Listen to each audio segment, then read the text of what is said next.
Pertama aku apresiasi dulu untuk Presiden Prabowo Subianto yang memberi dukungan penuh kepada PPATK untuk membongkar adanya indikasi permainan data bansos fiktif yang terkorelasi dengan tindak pidana pencucian uang, korupsi dana bansos yang diendapkan di beberapa rekening dengan memerintahkan PPATK secara tegas. Maju PPATK, nggak usah siwer, maju aja terus. Bongkar saja data bansos fiktif.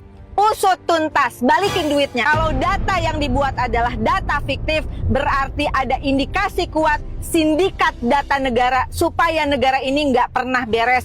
Maju terus, semangat terus Pak Prabowo. Terima kasih untuk berkomitmen memberikan dukungan PPATK.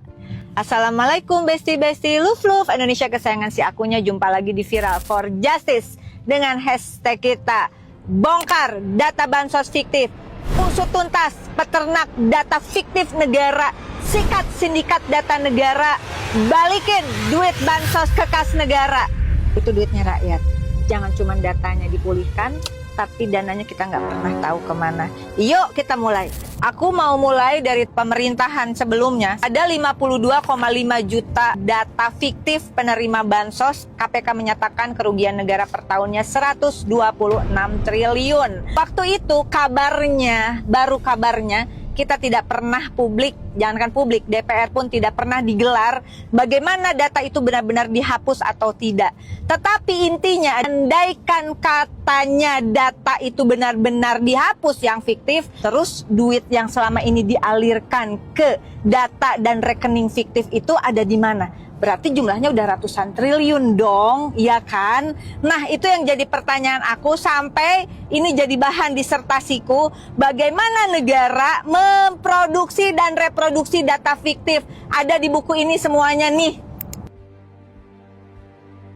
Nah, sekarang kita masuk periode berikutnya. Pertama aku apresiasi dulu untuk Presiden Prabowo Subianto yang memberi dukungan penuh kepada PPATK untuk membongkar adanya indikasi permainan data bansos fiktif yang terkorelasi dengan tindak pidana pencucian uang, korupsi dana bansos yang diendapkan di beberapa rekening dengan memerintahkan PPATK secara tegas. Maju PPATK, nggak usah siwer, maju aja terus. 5 Juli 2025, PPATK mengumumkan 10 juta data penerima bansos fiktif dan itu ada rekening fiktif artinya.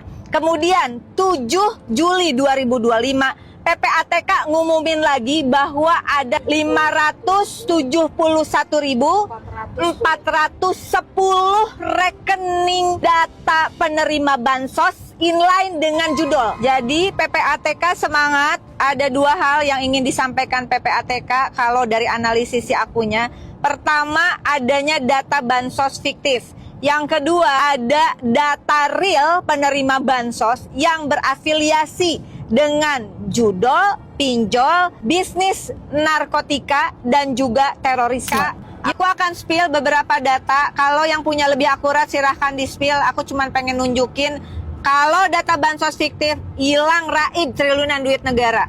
Program bantuan sosial terdiri dari bantuan pangan non tunai BPNT per bulannya Rp200.000, per tahunnya Rp2,4 juta per orang penerima. 2 program keluarga harapan terdiri dari beberapa program, ibu hamil dan balita Rp3 juta per tahun, siswa SD Rp900.000 per tahun, siswa SMP Rp1,5 juta per tahun, siswa SMA Rp2 juta per tahun, lansia di atas 70 tahun dan disabilitas berat Rp2,4 juta per tahun. Yang ketiga, bantuan langsung tunai atau BLT dan dana desa sekitar Rp300.000 per bulan, artinya per tahun si penerima mendapatkan Rp3,6 juta per tahun. Yuk Besti, kita hitung dari 2 program bansos saja, nggak usah banyak-banyak. Pertama adalah bantuan pangan non tunai BPNT, itu per orangnya dapat 2,4 juta per tahun. Lalu bantuan langsung tunai per orangnya dapat 3,6 juta rupiah per tahun. 2 program ini digabungkan artinya total per orang harusnya menerima 6 juta rupiah per tahun. Nah, kalau data penerima bansos yang fiktif itu adalah 10 juta penerima, artinya 10 juta orang itu sebenarnya tidak ada, kita kalikan 10 juta data kali 6 juta rupiah per tahun. Artinya terdapat total 60 triliun rupiah uang negara yang disalurkan ke rekening-rekening yang sebenarnya bukan rekening penerima bansos. PPATK baru saja mengungkap 2.000 rekening milik instansi pemerintah dan juga bendahara pengeluaran negara. Jadi rekening-rekening itu ada pemiliknya. Ternyata baru 2.000 aja yang terungkap. Itu saja sudah ada pengendapan dana bansos senilai 2,1 triliun. Tapi dengan logika berpikir yang tadi, pertanyaannya, kalau 60 triliun dikurangi 2,1 triliun berarti sekitar berapa tuh? 57,9 triliunnya kemana? Kemana duit itu? Nah, besti-besti PPATK fokusnya ke hal seperti ini.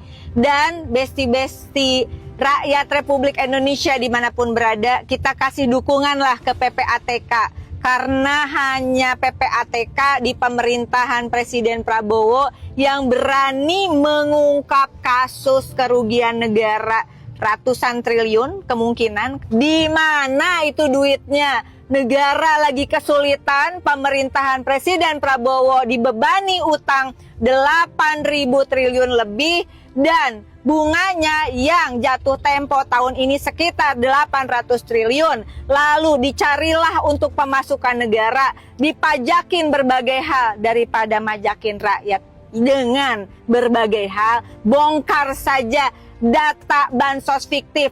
Usut tuntas, balikin duitnya. Data bansos fiktif itu dibuat di pemerintah sebelumnya. Bukannya tidak dikritisi, diteriakin. Termasuk juga kerja BPS yang memakan uang negara setiap mau sensus, data ini, data itu triliunan. Entah sudah berapa puluh triliun untuk mendata saja. Kita kejar juga tanggung jawab dari BPS. Jangan hanya menetapkan batas pengeluaran supaya berkategori miskin.